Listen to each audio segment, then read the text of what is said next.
Hello students, welcome to EPG Pathshala. I am Dr. Pooja Walia Maan from SGI Samalkha. Today we are going to talk on the module Goods versus Service Marketing from the paper Services Marketing.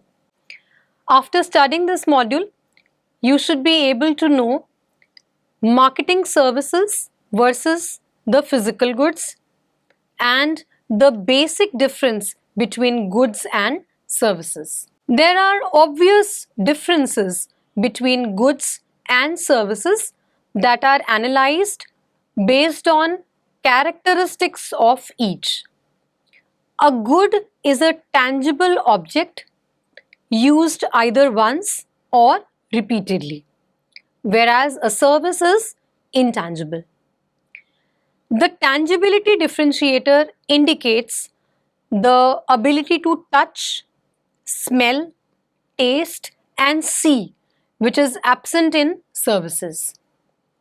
In the case of goods, the ownership of the product is transferable from sellers to buyers, whereas in services, there is no ownership involved. On the quality front, with goods, it is homogeneous. Once produced, the quality is uniform across all line of products. They can be separated from the seller, provider and not dependent on the source for its delivery to the purchaser.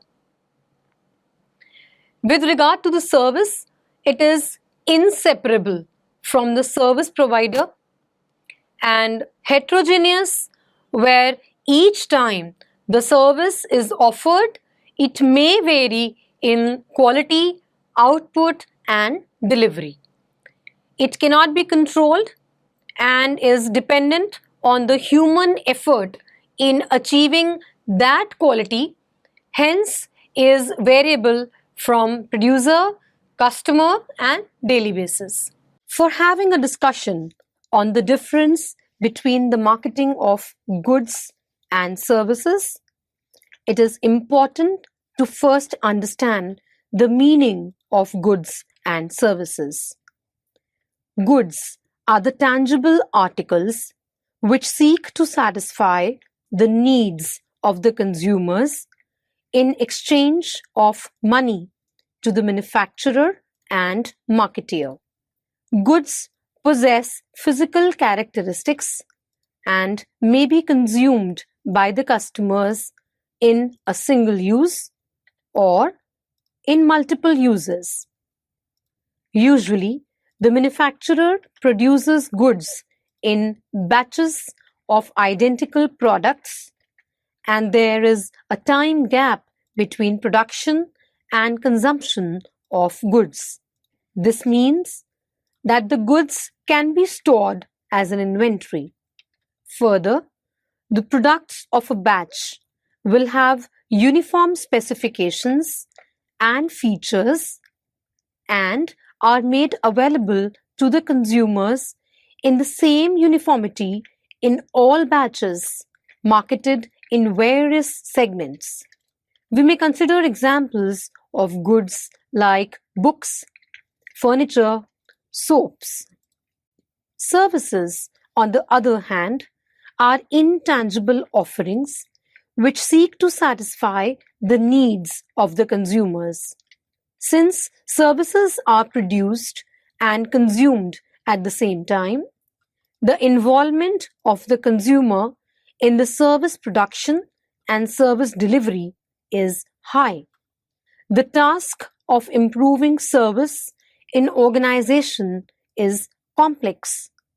It involves knowing what to do on multiple fronts such as technology, service system, employee selection, training and education, and the reward system.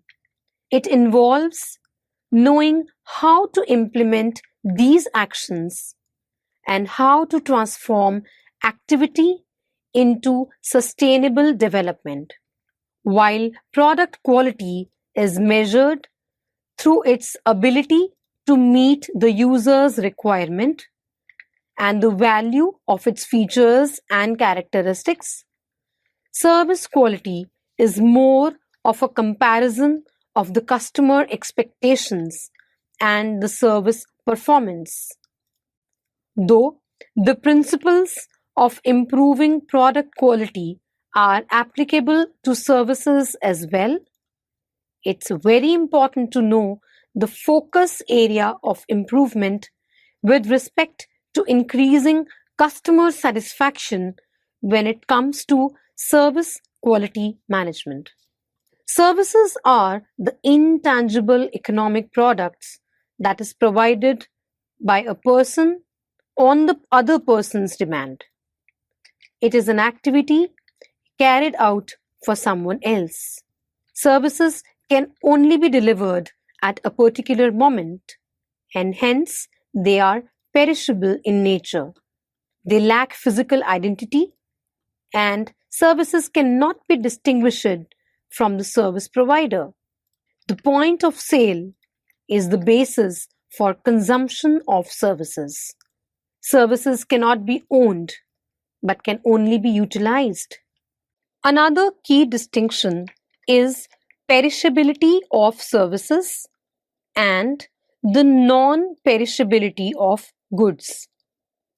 Goods will have a long storage life and are mostly non-perishable, whereas services are delivered at that moment and do not have a long life, or they cannot be stored for the repeated use.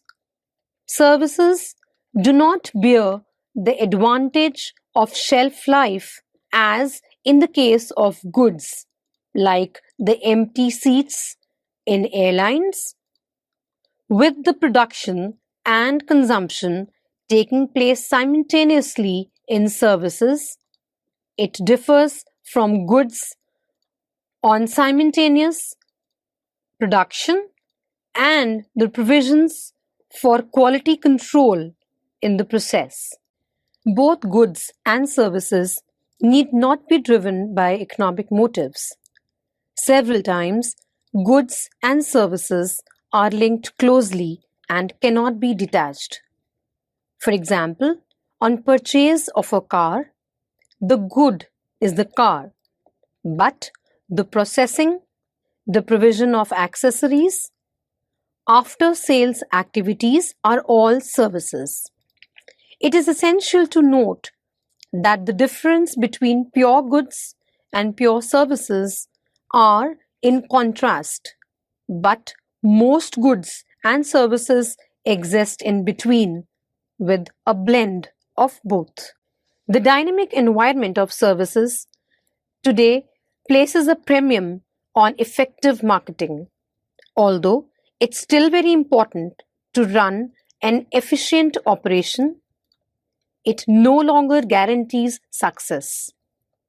The service product must be tailored to customer needs, priced realistically, distributed through convenient channels, and actively promoted to customers.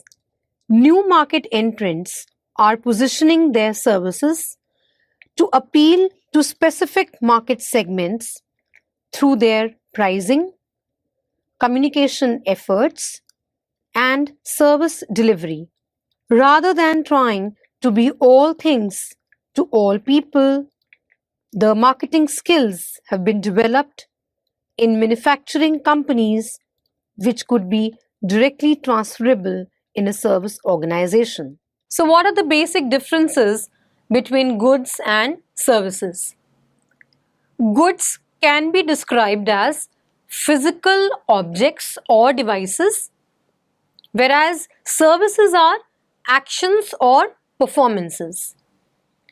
Early research into services sought to differentiate them from goods, focusing particularly on four generic differences referred to as intangibility, heterogeneity or variability, perishability of output, and simultaneous production and consumption. Although these characteristics are still cited, they have been criticized for oversimplifying the real world environment. It's important to note that in identifying these differences, we are still dealing with generalizations that do not apply equally to all services. We also need to draw a distinction between marketing of services and marketing goods through services. In the former, it's the service itself that is being sold. And in the latter, the service is added, usually free of charge, to enhance the appeal of a manufactured product. Now let's examine the differences in a little more detail. The point of distinction is customers do not obtain ownership. Perhaps the key distinction between goods and services lies in the fact that customers usually derive value from services without obtaining permanent ownership of any substantial, tangible elements. In many instances, service marketers offer customers the opportunity to rent the use of a physical object like a car or hotel room, or to hire the labor and skills of people whose expertise ranges from brain surgery to knowing how to check consumers into a hotel. As a purchaser of services yourself, you know that while your main interest is in the final output, the way in which you are treated during the service delivery can also have an important impact on your level of service satisfaction. We discuss another factor of distinction between goods and services. Service products are intangible performers. Although services often include tangible elements such as sitting in an airline seat, eating a meal, or getting damaged equipment repaired, the service performance itself is basically intangible. The benefits of owning and using a manufactured product come from its physical characteristics, although brand image may also convey certain benefits. In services, the benefits come from the nature of the performance. The notion of service as a performance that cannot be wrapped up and taken away leads to the use of a theatrical metaphor for service management, visualizing service delivery as similar to the staging of a play, with service personnel as the actors and customers as the audience. Some services, such as rentals, include a physical object like a car or a power tool. But marketing a car rental performance is very different from attempting to market the physical object alone. For instance, in car rentals, customers usually reserve a particular category of vehicle rather than a specific brand and model. Instead of worrying about styling, colors, and upholstery, the customers focus on price, location, and appearance of pickup and delivery facilities, extent of insurance coverage, cleanliness and maintenance of vehicles, provision of free shuttle buses at airports, availability of 24-hour reservation service, hours when rental locations are staffed, and quality of service provided by customer contact personnel. By contrast, the core benefit derived from owning a physical good normally comes specifically from its tangible elements, even though it may provide intangible benefits too. The third is the customer involvement in the production process. Performing a service involves assembling and delivering the output of a combination of physical facilities and mental or physical labor. Often, customers are actively involved in helping create the service product, either by serving it themselves, as in using an ATM, or by cooperating with the service personnel in settings such as the hair salons, hotels, colleges, or hospitals. The fourth is people as part of the service product. In high contact services, customers not only come into contact with service personnel, but they may also rub shoulders with other customers. The difference between service businesses, therefore, often lies in the quality of employees serving the customers. Similarly, the type of customers who patronize a particular service business helps to define the nature of the service experience. As such, people become part of the product in many services. Managing these service encounters, especially those between the customers and the service employees, is a very challenging task. Further, there can be a greater variability in the operational inputs and outputs for services. The presence of personnel and other customers in the operational system makes it difficult to standardize and control variability in both service inputs and outputs. Manufactured goods can be produced under controlled conditions designed to optimize both productivity and quality, and then checked for conformance with quality standards long before they reach the customer. Of course, their subsequent use by customers will vary widely, reflecting customer needs and skills, as well as the nature of the usage occasion. However, when services are consumed as they are produced, final assembly must take place under real-time conditions, which may vary from customer to customer and even from one time of the day to another. As a result, mistakes and shortcomings are both more likely and harder to conceal. These factors make it difficult for service organizations to improve productivity, control quality, and offer a consistent product service. The next is harder for the customers to evaluate. Service performances, especially those that contain few tangible clues, can be difficult for consumers to evaluate. As a result, there is a greater risk of making a purchase that proves to be disappointing. If a customer buys a physical good that proves unsatisfactory, the product can usually be returned or replaced, although this action may require extra effort on the customer's part. These options are not as readily available with services, although some services can be repeated.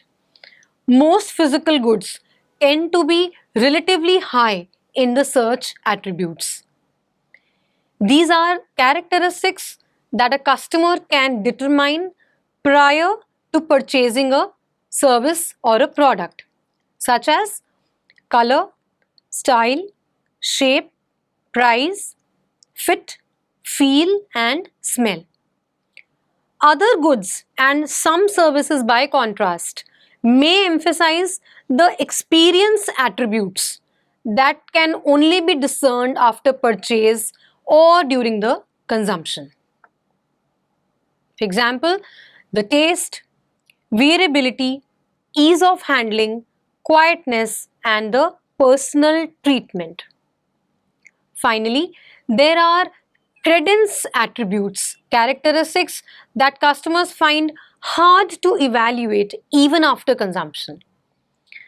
Examples include surgery and auto repairs, where the results of the service delivery may not be readily visible. The next is no inventories for services. As discussed in introduction, because a service is a deed or performance rather than a tangible item that the customer keeps, it is perishable and cannot be stored. Of course, the necessary facilities, equipment, and labor can be held in readiness to create the service, but these simply represent productive capacity, not the service itself. Having unused capacity in a service business is rather like running water into a sink without a stopper. The flow is wasted unless the customers are present to receive it. When demand exceeds the capacity, customers may be sent away disappointed since no inventory is available for a backup. An important task for service marketers, therefore, is to find ways of smoothing demand levels to match the capacity. Let us talk about heterogeneity as one of the variables. Because services are performances frequently produced by humans, no two services will be precisely alike. The employees delivering the services frequently are the service in the customer's eyes, and people may differ in their performance from day to day or even hour to hour. Heterogeneity also results because no two customers are precisely alike. Each will have unique demands or experience the service in a unique way. Thus, the heterogeneity connected with the service is largely the result of human interaction and all of the vagaries that accompany it. For example, a tax accountant may provide a different service experience to two different customers on the same day, depending on their individual needs and personalities, and on whether the accountant is interviewing them when he or she is fresh in the morning or tired at the end of a day's long meeting. Is there any importance of the time factor in services? Well, many services are delivered in real time.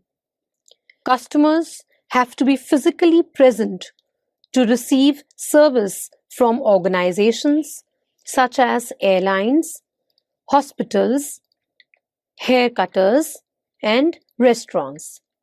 There are limits as to how long customers are willing to be kept waiting, and service must be delivered fast enough so that customers do not waste time receiving the service.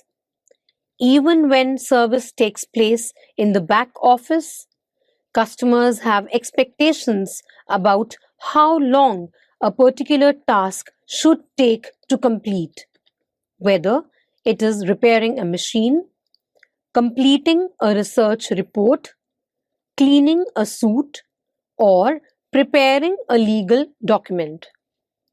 Today's customers are increasingly time sensitive, and speed is often a key element in good service.